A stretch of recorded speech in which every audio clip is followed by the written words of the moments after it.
AI is a big deal and it's getting bigger. It's not going away. So we can embrace it as best we can. Now, if you like to edit video and you just want somebody else to do the video for you, that's great. AI may get to a point where it can just edit everything that you think it can do and just make it absolutely perfect. But I don't think that we're there yet. Now, we still have video editing software, and I'm going to run through 6 different editing softwares, 6 different companies, 6 different editing tools, and where the pros and cons are with regard to AI. So let's get to that. Now, I'm going to be doing this because I'm looking at notes. Just wanted you to know that. So we're looking at, I'm going to read here, Premiere Pro by Adobe, which is about $275 a year, DaVinci Resolve, which has a free version, or a $295 one-time payment. All right.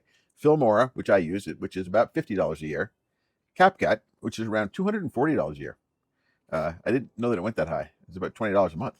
Final Cut Pro, that's on Apple, and that's about $299 one-time cost. All right. And then there's Camtasia, which is around $15 a year, or around, $15 a month, or around $180. So let's take a look at the pros and cons of each with regard to AI. What do they offer with AI? That's what we really want to know. So we'll start with Premiere Pro. The pros and why it's cool. It can take video and stretch it, make it longer. And by longer, I'm not talking about just slowing everything down. It has ways of making projects or videos longer by stretching them.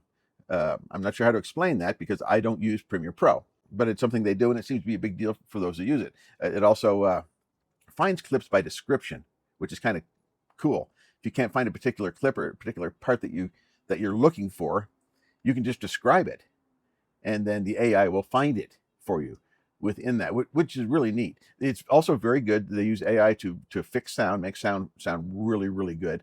And it's great for big projects. If you're into big video editing products, Premiere Pro is the way to go. Now, that is the pros. The cons are it's expensive. It's $23 a month, or $275 a year. Also, it's harder to learn. Now, if you've been video editing for a while, you'll pick up some of it, but it has a lot of bells and whistles. It does. And so the more bells and whistles, some of the stuff you'll never use. So it's harder to learn. And it needs a strong computer. You can't just pull a computer off the rack. Well, I guess you can, as long as it's a really strong computer. You're going to want probably a 32 gig of RAM and a large hard drive, something that's really robust in order to really get your best use out of it, because it will slow up a computer. It'll slow up an average computer. So that's Premiere Pro. That's what it has to offer with regard to AI. Let's take a look at DaVinci Resolve. This is one that was free, or $295 one-time fee. It does a really good job with AI. This is AI, what we're talking about. It does really good at helping with tweaking colors.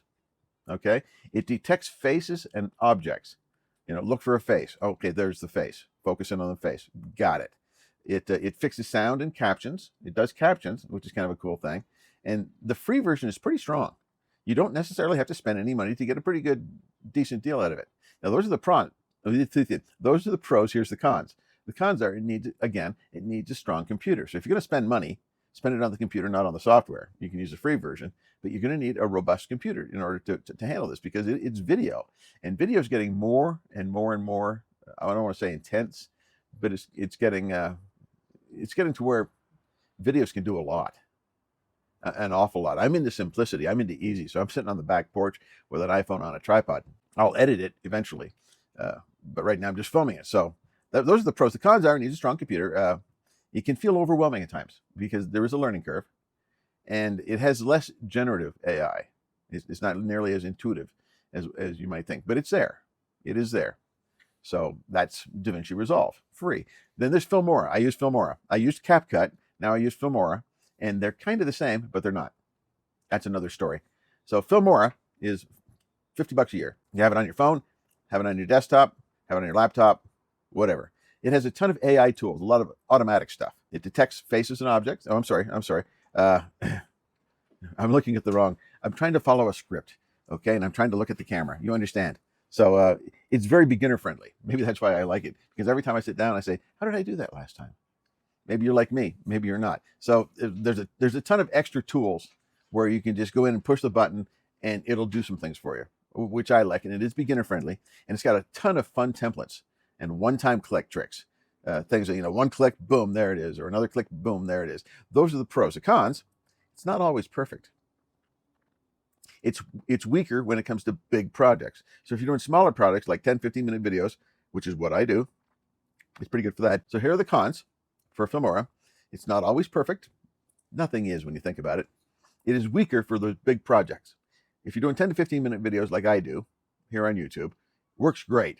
But if you're thinking about great big projects, you're going to want to lean on Premiere Pro or maybe even DaVinci Resolve to do those things. But then you've got a learning curve, and that's another story. So it's weaker on the big projects, and it can feel a little bit like a toy. Like there's so many templates and add-ons and this and that you almost get overwhelmed with the choices. I have one of 327 choices for transitioning from this scene to that scene. You can spend half a day looking for the perfect one if you're that type of person. They can be a little overwhelming and a little toy-like because I want to try this. Ooh, I want to try that. And pretty soon you have a video with 17 different transitions and 32 different effects, and it overwhelms the fact that you had an actual message in the video itself. So there's that. So we're halfway through. Next is CapCut, $20 a month, $240 a year. A lot of people left CapCut because of the terms and services, but as of me speaking right now, it's supposed to be bought out by an American group of investors, something like that, to make it American, so the Chinese don't have our all of our information. And CapCut, one of the big things with CapCut, and this is kind of a sideline, but CapCut in its terms and services, which is why I left CapCut, basically said whatever you make, we have a right to use any way we want. So if I was using CapCut for this, they could use it any way they want, alter it any way they want, without repercussion. That's why I left, and that's got to change. But I'm not going back. Filmora is very much, as far as the interface, is very much like CapCut. So the pros of AI with CapCut: it's great for short, fun videos. CapCut was kind of made for TikTok, with that in mind. So it's great for short, fun videos. It does auto cuts, and it does the boring parts, so to speak. It has a lot of filters and a lot of memes. Stuff, add this, add that, whatever you need to make the really great memes. And it works really good on phones. Filmora does too, but CapCut really works good on phone. It's made kind of for that. But all the editing I do on a desktop. It's just easier on the eyes, easier on me. So those are the pros for CapCut as far as AI is concerned. It's not good for long projects, just like Filmora. It's more quick than careful. Man, we'll get this done for you quick. But it may not be the way you actually wanted it to be, because it does things too quick. It's like it doesn't think quick, doesn't think well, maybe. And sometimes you end up with a lower quality end product because some of the quickness and ease of using it diminishes some of the quality of the video itself. Hope that makes sense. Next is Final Cut Pro. It's Mac only. It's $299 one-time cost. It's fast for Macs because it's Mac only. It has a lot of AI masks and a lot of AI captioning that it can do, which is really cool. And the production on the back end, it's really clean, and it can really give a really pro look to your video.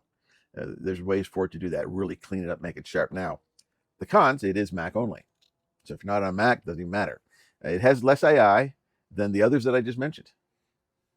CapCut, Filmora, Premiere Pro. It has less, and it does cost money. So those are the cons. Yeah, one more. Camtasia. This is primarily made for teaching and making tutorials, and it's a great editor. I actually used it for several years and liked it. About $180 a year. If you want to have an add-on for audio, for AI audio, then you have to buy a separate package to work with Camtasia, and that's called Audiate. So that's kind of that's con right in the front end. But Camtasia is perfect for screen recording. It's really good at that. It can remove the ums and ahs, which I got some of them, and I just don't spend the time removing them because it'd be a lot of editing. So if I had Camtasia, it would do that. It's great for tutorials, and it's easy to use. It's easy to learn, and it's easy to use. And if you're just starting out, not a bad option. Not a bad option. Now the cons: it's not for fancy edits. It's not. It's not for the real fancy transitions and the fancy this and the fancy that. You have to learn. You have to learn and manually do a lot of fancy stuff. It's I don't want to say it's bare bones, but it's kind of like that. So, and the AI is not very wow within Camtasia. They're behind the other five as far as using AI within their systems and interface. So it's kind of low key. And for the features, it's a little pricey for the features, especially if you have to add on. If you have to add on, you know, with Audiate, which is the audio feature for Camtasia. I mean, that's another cost out of pocket, and they work good together. I've had both, and I've used both together, but it's just an added thing that you just maybe necessarily don't need. You could do with Filmora or CapCut for less money. Well, sure, Filmora's less money. CapCut is a little more money, but you know, you get the idea. So AI, like I said, is all the rage, and you can use other things outside of once you get a short video or whatever it is that you're doing. You can take a lot of those videos and you can take it to a third party and have it do turn you into all different kinds of cartoons, turn you into anime, turn you into whatever it is you're being turned into. You've seen all of those. Turn yourself into a Yeti. Do whatever you want. But that's not for these. This is for actual film editing. Now I'm going to take this video and I'm going to edit it in Filmora, which is what I use, and then you're going to get the finished product.